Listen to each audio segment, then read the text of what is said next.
flat out as the red lights go off. He tries to go through on the inside. Oh, we've got fire!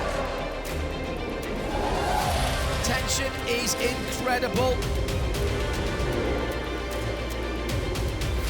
Such a fierce battle, both fighting like gladiators for victory here. The 24 hours of Dubai powered by Hankook, every second counts, every lap, full throttle, extreme conditions for driver and machine, always pushing the limits. But trying to keep cautious too. If you want to win here, you have to stick it out for 24 hours. This is the 19th time that the glittering metropolis of the UAE hosts the kick-off event of the Endurance Racing Series. The motto in Dubai is simply, everything is possible. 54 cars on the grid, 13 manufacturers, 245 drivers from 34 different countries. It is this that, without a doubt, makes the 24 Hours of Dubai one of the most international and colourful races in the world. Hello everybody, I'm John Hindorf and it's a warm welcome along to the 24-hour series powered by Hankook for 2024.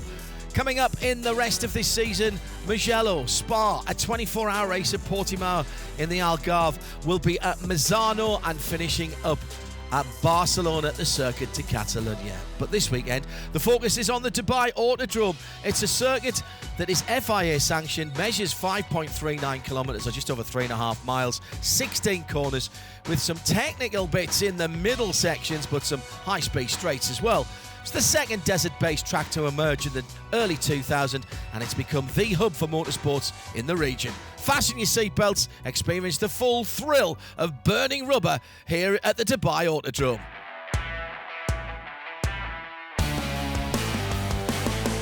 The 800-metre start-finish straight sees the GT3 cars hit 255 kilometres an hour, or if you prefer, just over 150 miles an hour, hard on the brakes and haul it down to around about 70 miles an hour, 110k for the first corner.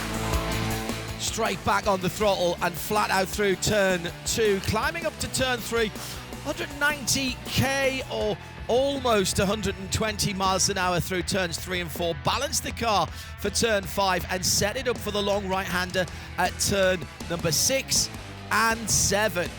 Make sure you get the front end tucked in nicely before you accelerate through into turns 8 and 9. Almost one corner this, the parabolica, super important because your exit speed here governs how quickly you are onto the middle straight. Another long, fast section. And once again, up to well over 200 kilometres an hour, touching 130, 140 miles an hour before you're all the way down the gearbox to the tightest corner on the circuit at turn number 10. It's deceptive here as well because you slip out to the wrong side of the road. You've got to set yourself up for the kink at turn 7. Still climbing here and the speed's coming up. Turn 12, tricky one here as well. Come from the left-hand side of the road. Nice late apex, bump on the exit.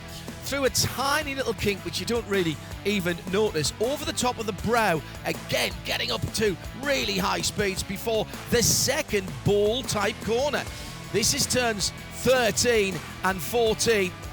Then through the kink at 15, crossing another rise, over the top of the hill to the final corner, touching 60 to 70 miles an hour at the apex, just on 100 kilometres an hour, power out to the start-finish line, and then do it all over again.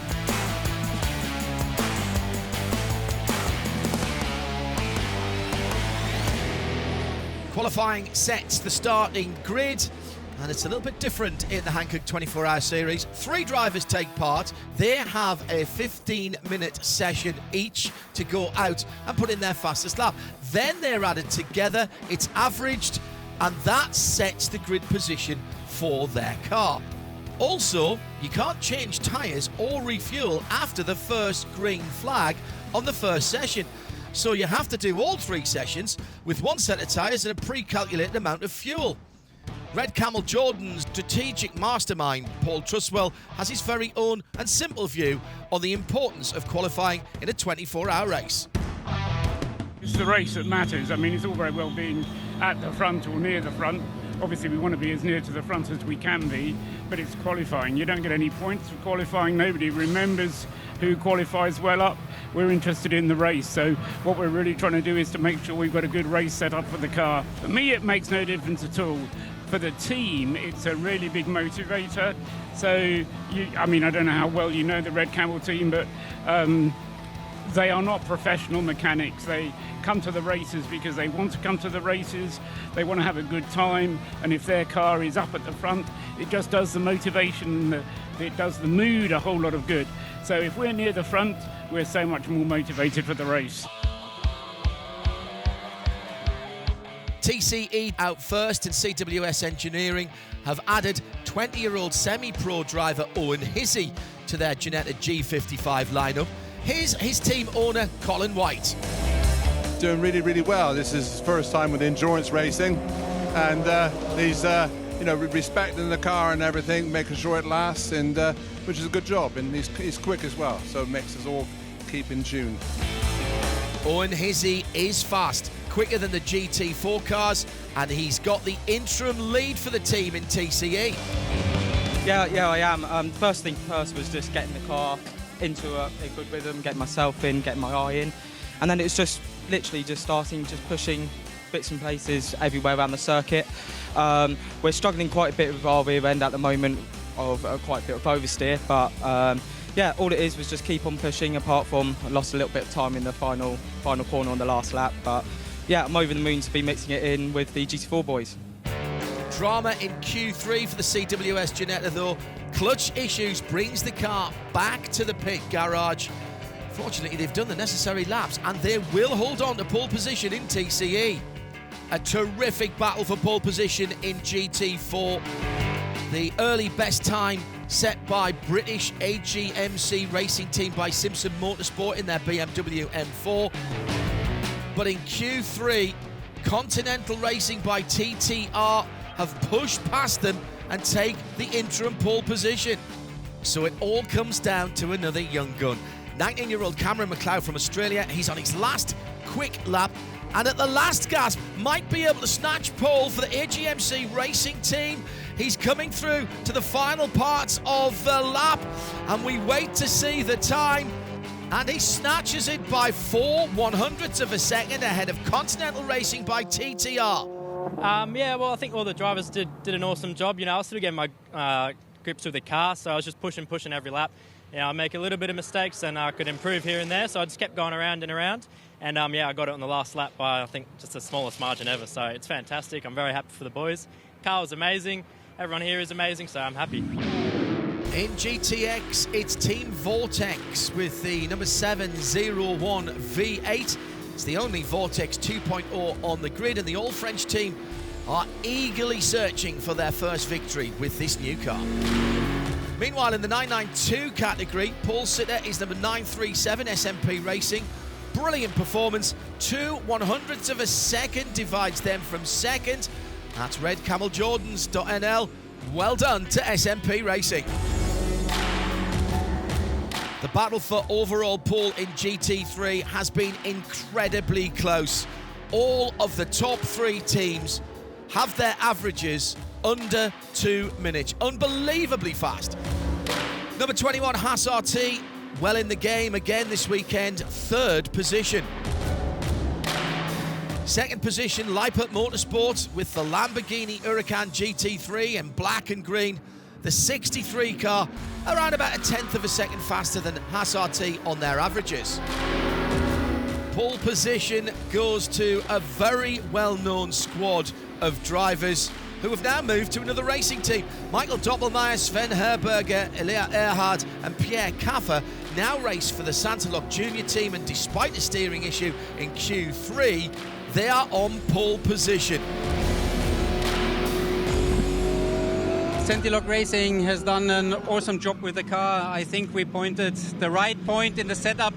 The last days we worked quite a lot, and that it paid out so good in the qualifying thanks to Audi, which have a beautiful car and the rocket car. And unfortunately, this is one of the things. It's not many time happened to an Audi, but we had a problem in the car with the steering. So I just could drive one lap, and then I had to come back to the box. So I was thinking in the car, okay, it's over for the qualifying.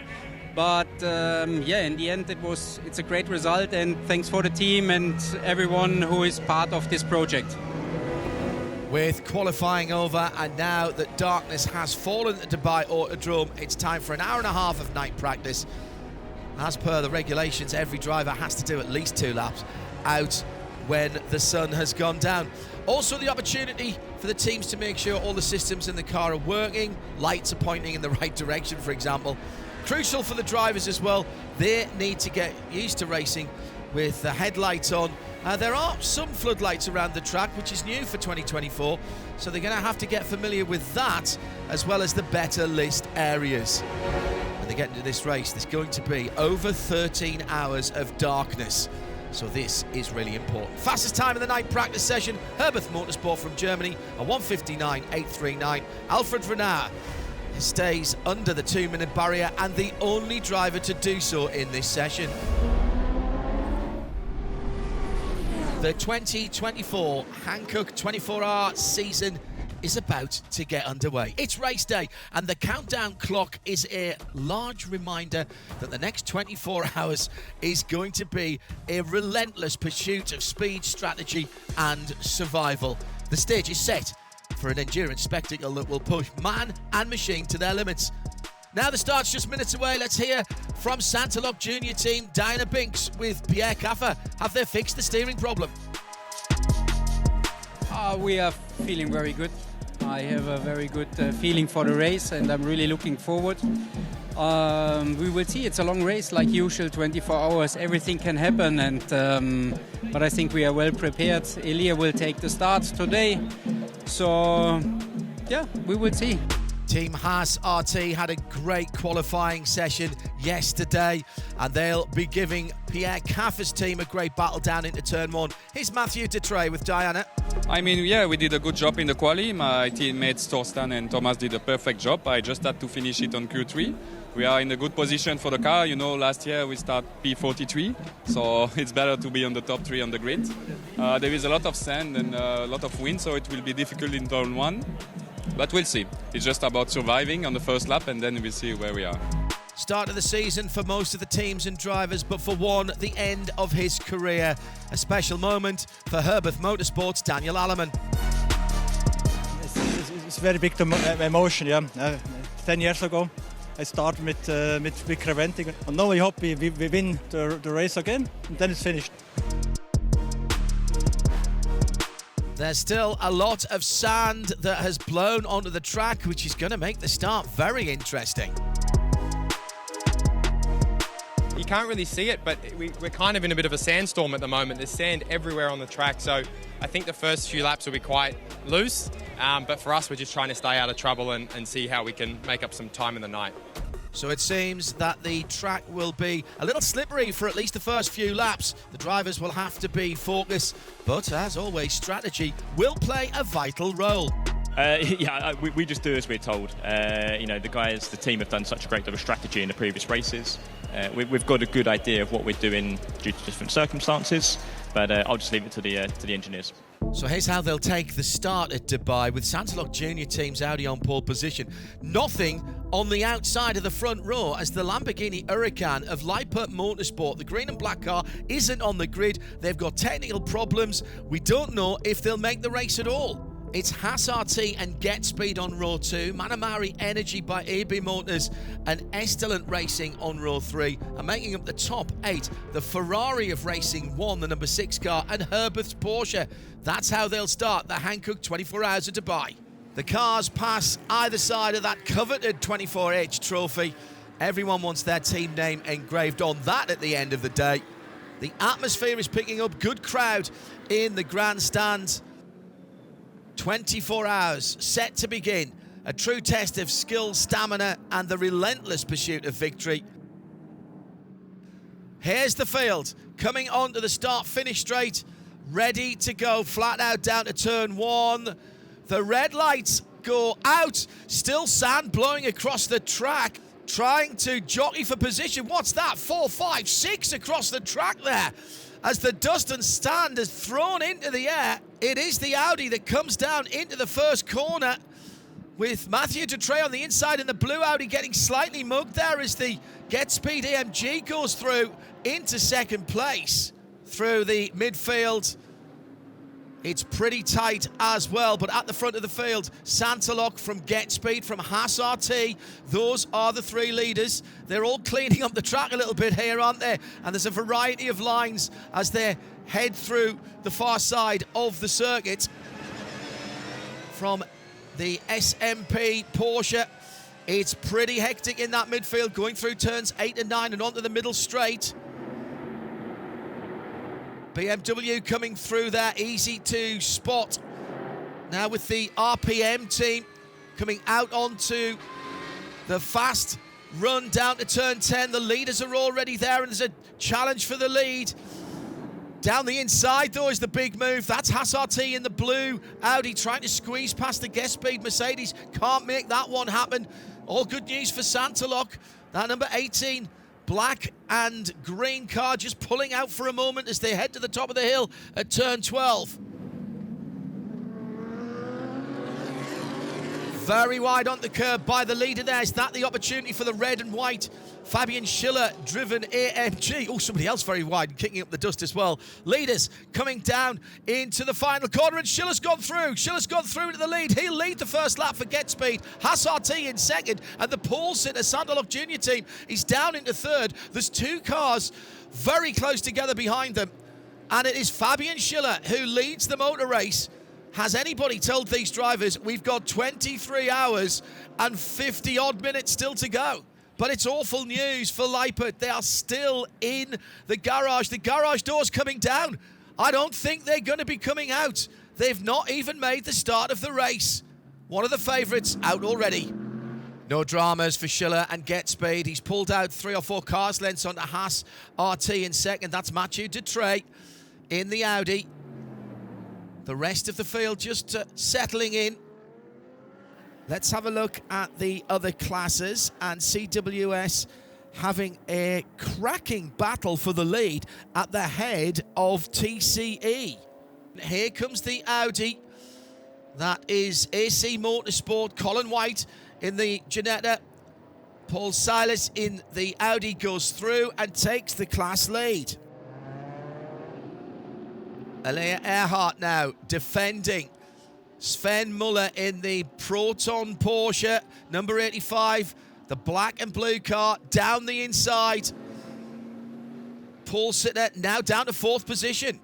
Coming down the pit straight, nearest the pit wall, that's the Ferrari of DTM driver Thierry Vermeulen in the Racing 1 car, the Carrera-sponsored machine, side by side, almost into the door of former Formula 1 driver Marcus Winkelhock. I think there was a touch there. I think there was a touch between those two heavyweights.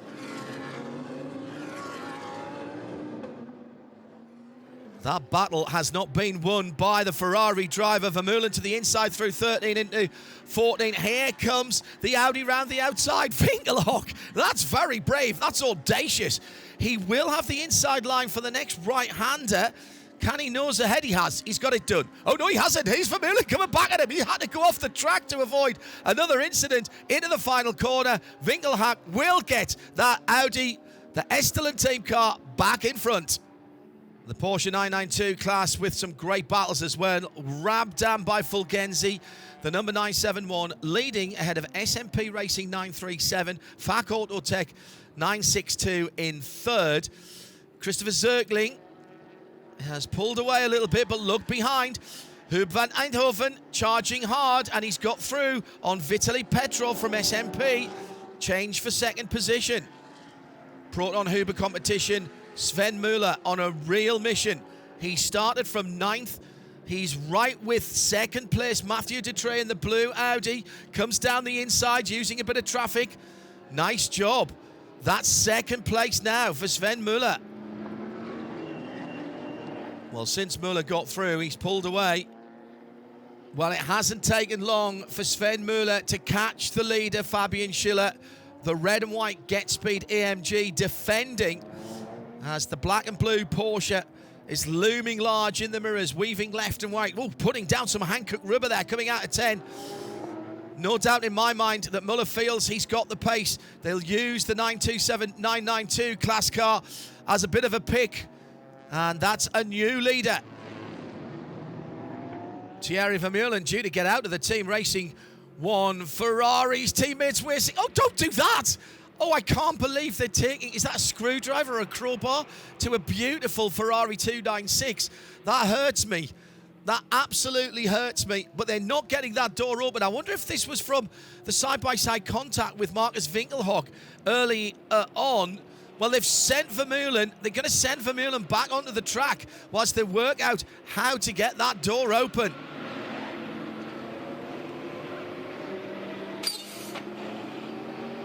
Yes, we don't saw it, but we have in the first minutes a couple with Marcus Winkelhock with Audi. He gave us a small hit, or the cars touched each other. We can open the door, but we can't close it really. And so we decide to leave him in. Now we are thinking what we are doing, and then we make another pit stop for it. Our first Code 60 of the 2024 Hankook 24 Hours of Dubai for Mühlner Motorsport, the Porsche 911 GT3 Cup car number 921. It stopped on the back straight. The marshals have towed it back to the pits. Electrical problems we're hearing from the team. That's the worst nightmare for the mechanics. Let's take a look at the class leaders. And in GTX, it's the Austrian team, Razum More Than Racing, the 714 KTM Crossbow. They're ahead of the Vortex V8 from France. Real eye-catching colour scheme on that KTM. In GT4, it is Continental Racing by TTR, the only Toyota GR Supra on the grid. It's doing very nicely in these hot and dry conditions. In the 992 class, it's Rabdan by Fulgenzi. They're currently in the pits having a full service pit stop, driver change, new set of Hankook tyres, and a full tank of racing fuel. The lead has just disappeared from them for the time being, but the others will have to make this same pit stop soon. And finally, in TCE, CWS Engineering, the Black Ginetta G55 278 is at the head of the standings. Drama for Team Zorg Rennsport, the SRS Porsche, the front end destroyed. It's gone into the barriers hard. You can see the dent on the Armco by the ambulance. This will be a Code 60. Code 60, very important here in the Hankook 24H series. 60 kilometers an hour top speed, no overtaking, but the pits stay open. It means we don't need a safety car and the marshals can do their jobs safely. We also get back to green flag racing a lot quicker, I think. Let's find out what the drivers think of this long Code 60. Di Binks in a moment, but first, Peter Snowden. It is that. Also, the temperatures inside the car actually grow. You'd think they're at speed, like, the engine heat and everything else. But when you're going that slow, there's no air movement through the car. So if you notice, every GT car now is all enclosed. No, windows don't open, a few other things. So our air that comes to there is through the car at speed.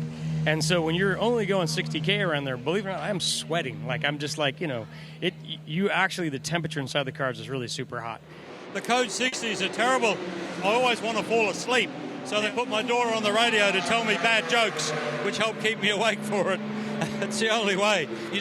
Because the adrenaline slows down and stops while you're doing it, you just get lazy and you feel tired. So, yeah, but a few dirty jokes and a bit of Aussie humour was all fantastic. Great work by the track services team. 75 minutes of repairs on that barrier. We're back to green flag racing.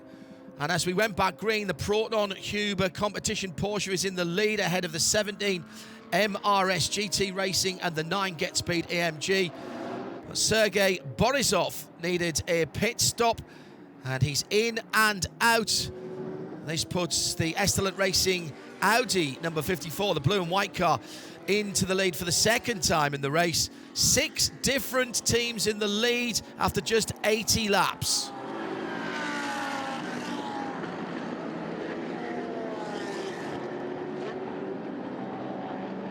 Well, there's drama for the pole-sitting car back into the garage. Santalog Junior team, they've had some issues already at the beginning of the race. They're in 47th, so from front to back, And there's technical issues again. Dinah Binks is down with the team and Sven Herberger.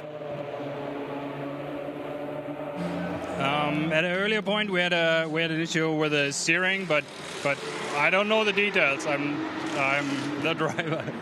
I mean, yesterday, maybe you have seen it at the qualifying. We had that luck where Pierre was doing that fast lap, and this was his last lap because there somehow it started. And taking this into consideration, we just said, okay, we saved the energy and the budget. 4.5 hours into the race, and the sun falls very quickly towards the horizon here in the Arabian desert.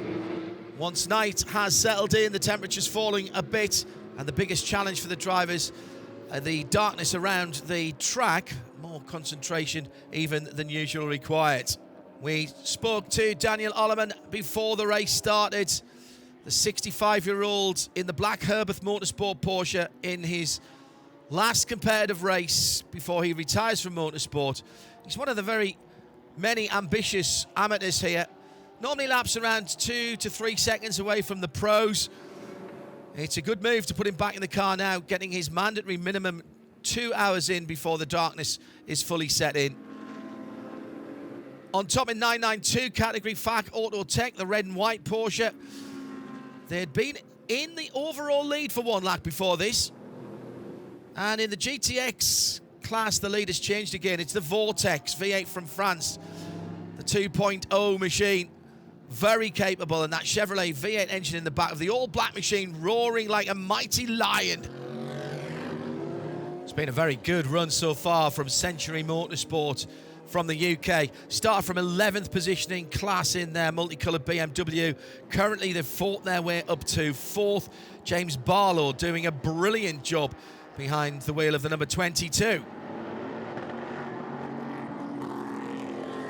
He's a really good catch as well. So Lewis and Carl knew him from the Ferrari Challenge where he's coaching Faisal Al-Faisal. And the opportunity came up to get him in the car, and he's just done a mega job. So he's a proper bloke. Yeah, he certainly sees the opportunity. He's a lovely bloke off the track, and he does a great job in the car. So he's pleased to be out, and we're pleased to have him out. Drama for second place in TCE. The Audi of Simpson Motorsport. Right front is destroyed, the wing's gone, but Kavi Jundu has got the car back to the pits. Well, there could be some damage underneath to the suspension as well. The mechanics will have to have a look at that. However, great job to get that car back. Oh no, they're happy. They're going to send it without the wing on it.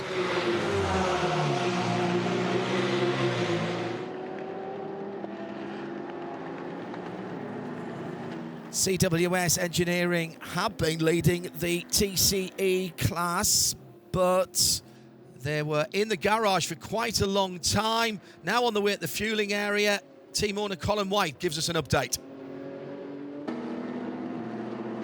I couldn't select any gears. I was jammed in gear and trying to fiddle all the fuses and everything, because in the last couple of days we've had the fuses coming loose, so I push them all in and it fires and goes, and it seemed to be all right, but then it cut out again, just jammed in the gear, so come in, just changed the air valve system on it.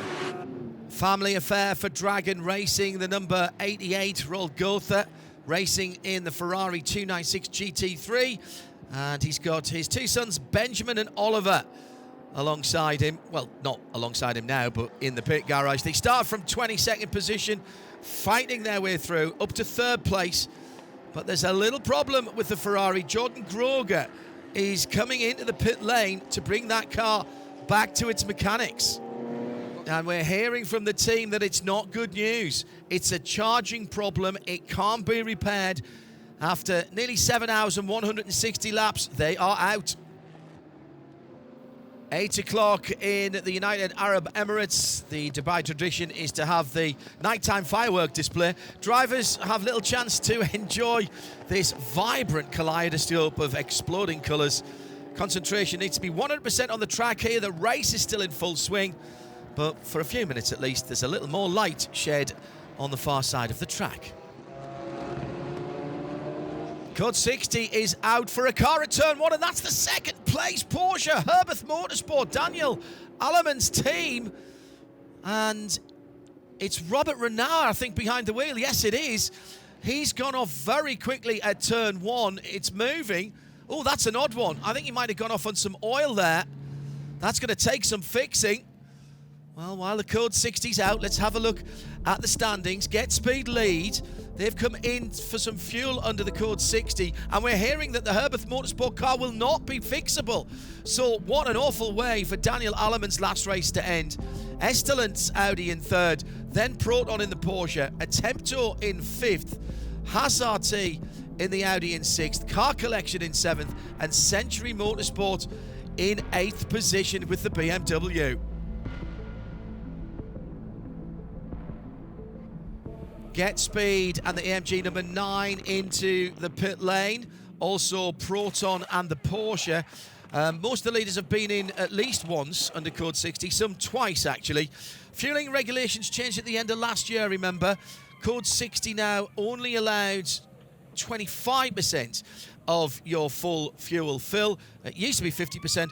Should point out, amateur teams can still get the 50%. On the track, the marshals clearing the entry of turn 1 of the fluids and oil, doing a super job as usual. The 992 Porsche class is always a cracking battle, isn't it? And it's the Dutch Breukers family at Team redcameljordan.nl. They've been ahead for a few hours now, getting on for a lap over FAC Auto Tech. The Estelant Racing Team Audi, also in splendid isolation for a wee time now. Gilles Magnus has been putting a second or two per lap on his closest pursuer, Martin Conrad. The gap at the end of his stint, 40 seconds. To be honest, we didn't expect to be this competitive. We were struggling a bit in the beginning of the week in trainings and in quali with pace, overall pace. But then now, from the start of the race, actually, we had good pace, and we're keeping it up without any mistakes from the drivers. Until now, it's still a long way, so let's see.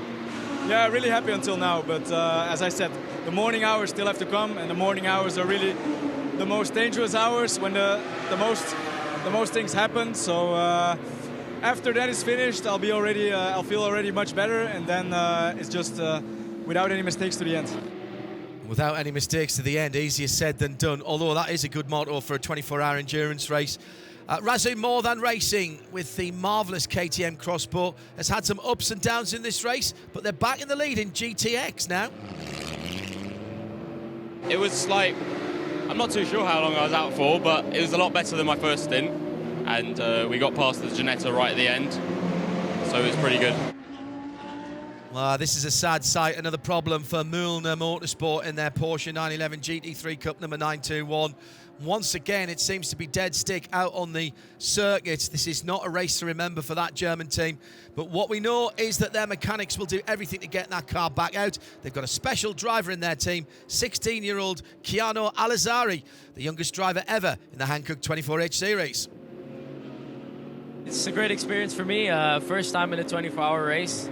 Youngest ever driver to take part in this race in history. So it's an honor. I've been coming here so many years, and finally I'm able to take part in it myself.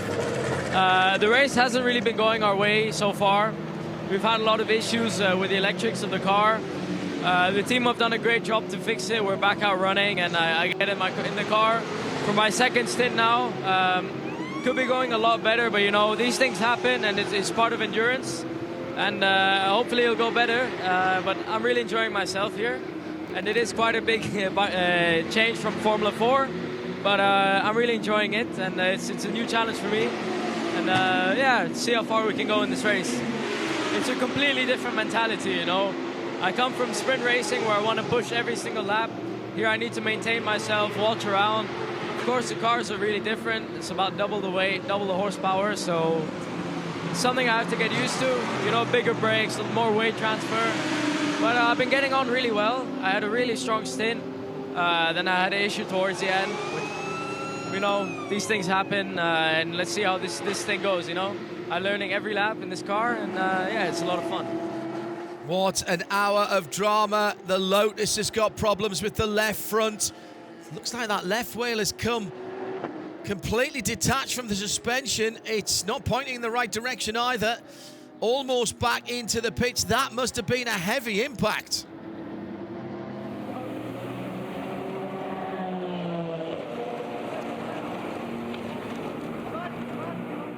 Well, all the drama's been going on behind the top three at the front of the field. The Estelant Racing blue and silver Audi been in the lead now for over 80 laps, so they've got about 1 minute and 50 seconds on the second place Porsche from Proton Huber in second. They've done 6 pit stops more than the other teams in the race, but a lot of those were under code 60 for fuel.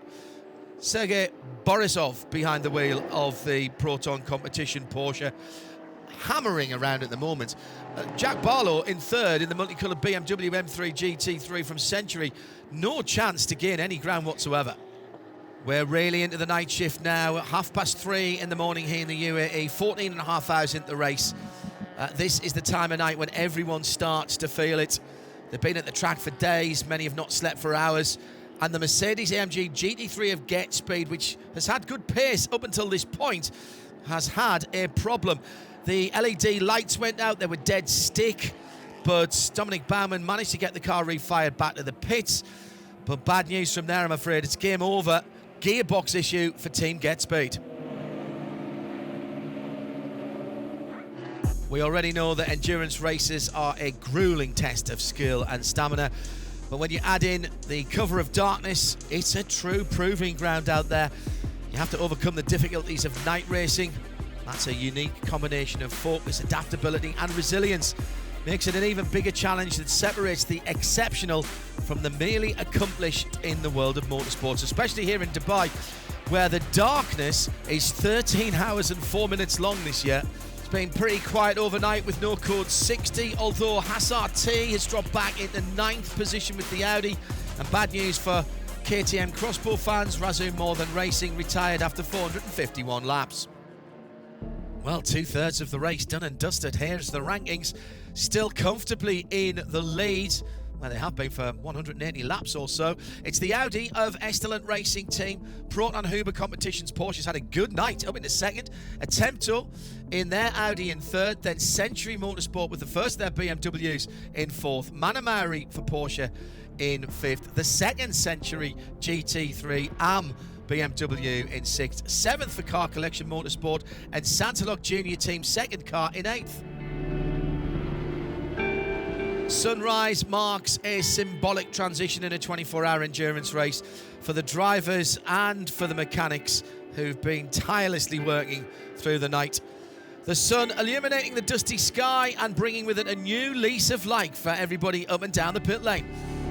For everyone who's endured the grueling challenges of the dark hours, this morning is a source of inspiration and motivation. Fatigue, both mental and physical, is put aside as the promise of this fresh day beckons. The end is almost in sight. Everyone has to keep pushing, but stay out of trouble. Dreams could be coming true. 7 hours to go, and there could be an issue around any corner. Some dark clouds on the horizon and on the weather radar as well. Endurance means expect the unexpected at any time. The picture at the front of the field with 6 hours to go. 18 hours done. 7 o'clock in the morning. Estelant Racing Team comfortably in the lead. They've got 2 laps now on Proton Huber. They could be on their way to victory. Century Motorsport doing fabulously well. Brilliant driver performance, constant quick lap times and slick pit stops there in 4th, but in contention with Attempto Racing in 3rd. I'm looking forward to a good night rest, to say the least, but no, it looks like we're doing well in the Pro-Am class, so really happy to recover, as I say, from a few pit stop mistakes we made at the beginning of the race. It really cost us, so we've been working our way, so yeah, obviously now it's over to Carl and see what he can do. What an unbelievable event. It's, I mean, I've never done longer than a 20-minute race, let alone a 24-hour race, so there's a lot to learn, and I'm learning as I go along, but absolutely loving it. It's crazy how much the adrenaline can keep you awake, to say the least. I mean, I haven't slept since, I woke up 8 a.m. yesterday, so nearly 24 hours I've been awake, but hey, it's part and parcel. Time to check in on the other categories here at the Hankook 24 Hours of Dubai. We'll start with TCE and Simpson Motorsport. The number 138 Audi, relatively quiet night actually. Remember, they had an issue with the right front Still missing part of the wing there, but they are dominating their class. 16 laps the margin to the second place SRS Team Zorg Rennsport. It's much closer in GT for the lead, switching back and forth between the AGMC BMW number 438 and the TTR Continental Racing Supra 496. At the moment, it's AGMC in the 438 Beamer that's 1 lap ahead of the Supra. In GTX, Team Toro Verde in the Ginetta Evo has taken over the lead. Remember, Razoo Mordan Racing had a technical problem overnight. Nico Prost, son of former Formula One champion Alan Prost, is with Diana Binks. It was good, you know. It was a tough fight all night long with the KTM. And when I got in the car, I thought it was going to be a push-push, but apparently they got a problem midway through my stint, so now we have a bit of comfort to check the car and just get it to the end. Really cool event. You don't get much sleep, that's the only thing, but it's really nice. The 992 Porsche Cup class still led by Red Camel Jordan.nl. That's Ivo Breukers with his 2 sons, Rick and Luke. Great job during the night stint. Behind them, QMMF by HRT, the team from Qatar, still just 1 lap behind. Attempto Racing, the number 99, has had serious problems, sitting in 3rd position, car pushed back into the garage. Never a good sign, that. See if we can get some more information from Dylan Pereira, who had brought the Audi back into the pits. Everything was feeling normal, so suddenly I just went on brakes and something broke straight away, so I luckily even catch the car. So at that point I just came in, and then I still have to see what happened exactly, but looks like we had to end up, and unfortunately we were looking quite good for a podium, so it's like it is, motorsports, shame, but let's see what we can do. Well, as if all the challenges we've had so far haven't been enough, just look at the weather. The dark clouds are gathering, and there's rain on the way. That's going to make things very, very tricky indeed. The drivers all on slick Hankook tyres at the moment. Stefan Perrin in the Porsche has gone off. Ivan Krapitsev of AGMC Racing, and they've both lost the back of their cars down through the S's. Oh my goodness me. Exactly the same spot on the circuit. Both drivers are okay. It's going to be a lot of work for the marshals again there, and a lot of work for the mechanics too. Deep puddles of water after that huge drop of rain. Full speed racing out of the question. Code 60 and the marshals using whatever equipment they have available to get the track dry and safe as quickly as possible. Probably for us at the minute, it was one thing that we really didn't need, but anyway, we've got it. We'll deal with it. We're British, we're used to playing in puddles, so the only thing we don't know is how fast it dries. So is it going to be a really short period, or are we actually going to be back in 5 minutes to put slicks back on, which I don't know. Part of me tells me it's going to absolutely come down again, and the other part of me says, no, we're in the desert, it's going to be dry, so hey, we'll see. Good fun. We saw it earlier, and we dismissed it. It was like, no, it's not going to rain, you know, we're in Dubai. A challenging time, but very interesting and a lot of fun. Like, what a great event, it really is. We've had sandstorms, we've had sun heat blisters, you boil in the car in the code 60s, and now we thought we'd try and drown a few as well. What a great place. So we're back to green flag racing, and now the decision that has to be made is when to go back onto dry tyres after the rain. Estelant Racing Team, the leader, going back to Hankook slicks. This is a turning point in the race. It's a brilliant team effort by Estelant. The pit crew have been fabulous, and they're having to put their back into getting that Audi restarted. 3 stops more than any of the other teams in the race, still at the front of the field. Here's the 992 class lead. QMMF by HRT took the lead during the code 60s and in the rain, but it looks like Luke Breukers is right there, goes to the inside. Ibrahim Abdul Ghahani cannot hold him back, and Luke sets off back at the lead of the 992 Porsche Cup class. Right, it's crunch time now. Just over an hour here at the Hankook 24 Hours of Dubai. Sergei Borisov in the Proton Huber competition Porsche, absolutely flat out, trying to reduce the gap to Gilles Magnus in the Stellant Racing Team Audi, but Magnus is still quicker and the gap is going out. Last pit stop, they're 29th for the Proton Porsche team, and Sven Muller is back in the car. Jack Barlow is in the BMW M4 GT4 Century Racing in third place. Sergei Nikola of Manama Energy by eBay Motors 35 seconds behind him, but Barlow a little too quick for Nikola, I think. As usual in the Hankook 24-hour series, one team every race gets a very special prize before the checkered flag is even being waved. It's the Spirit of the Race Award. It honours outstanding passion, achievement or sportsmanship within endurance racing. This time it goes to Team Partner Racing with the mighty Bentley Continental GT3. All of their drivers have had to manage an ABS issue from hour 2 till now. They could have retired, but they've soldiered on and they're now in the top 10. Yeah, no, I mean, the challenges started for us just before qualifying. We lost the ABS system basically, and we thought we'd fixed it. Started the race, and then literally 20 minutes into the race, all the problems came back. And about the first 4 hours of the race, it was, are we going to carry on? Are we not going to carry on?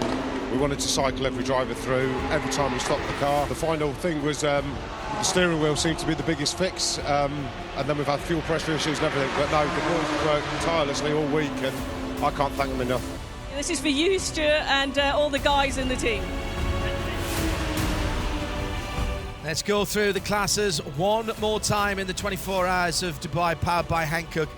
In the 992 category, it's Red Camel Jordan.nl ahead of the 931Q MMF by HT. Another great result for the Dutch Breukers family. In GTX, the Ginetta V8 Evo has stayed together. The team have done their job, and Toro Verde are at the head of the field. In GT4, David Pagosian has the honour of bringing the Toyota GR Super GT4 to the checkered flag for Continental Racing by TTR. They did benefit, of course, when AGMC had that crash during the rain. It's been a real copybook race by Simpson Motorsport at the head of the TCE class. They'll finish 21 laps ahead of the troubled Ginetta of CWS Engineering.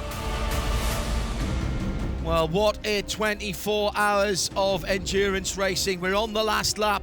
5.39 kilometres, just over 3.5 miles. The number one flashing in the top right-hand side of the windscreen.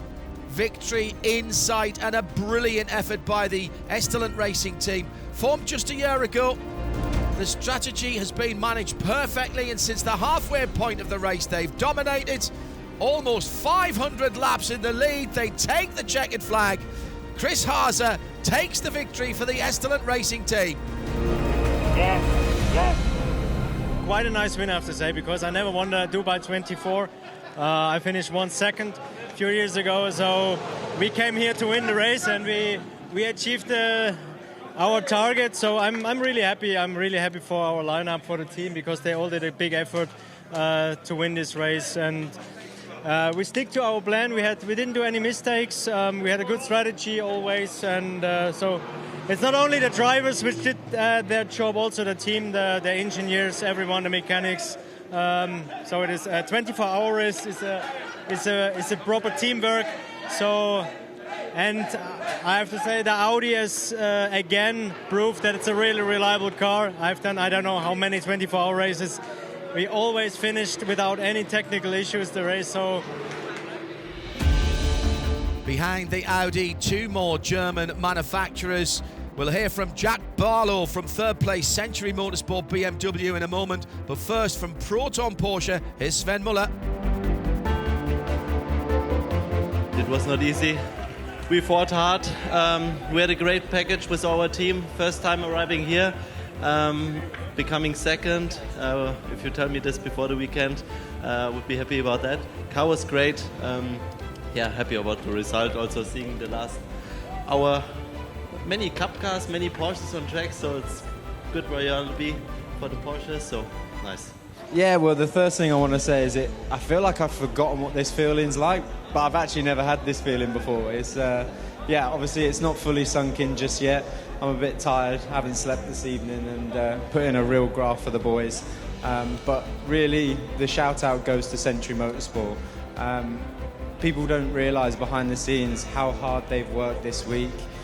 We had a problem carried over from Abu Dhabi last week, and we didn't get out for testing, but they've been working tirelessly day and night to try and get the car fixed and try and get us racing. So hopefully this result from me and the boys can go to them and just show our appreciation for all their hard work. With the top three back in Parc Fermé, the celebrations have begun. And one of the great traditions here in Dubai, the camel walk through the pit lane to honour the winners.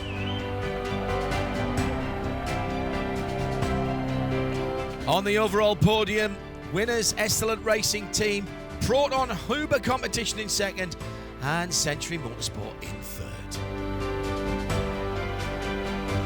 So Estelant Racing Team and their Audi just over 90 seconds ahead of Proton Huber Competition, and then a couple of laps further back, Century Motorsport with BMW in third. Manamari Energy by EB Motors, the second Porsche in the top four, ahead of Century for another BMW with the 14 car. Car Collection in sixth. Santalog Junior Team, their second car, in seventh. And Haas RT fought their way back up to eighth position after their problems. The 24 Hours of Dubai, powered by Hankook, is over. Race number one of 2024. Once again, a spectacular start of the season, organised by the Dutch promoter Creventic. Despite 10 code 60s, 603 laps, or 3,250 kilometres, almost exactly 2,000 miles completed by the winners. Over 25,000 laps in total by all participants, 28 lead changes. Impressive numbers for this spectacular race in the Arabian Desert. An incredible start to the Hankook International Endurance Series. Next stop, Italy at Mugello. I'm John Hindorf. We'll see you there. Ready to go flat out as the red lights go off. He tries to go through on the inside. Oh, we've got fire! Tension is incredible. Such a fierce battle, both fighting like gladiators for victory here.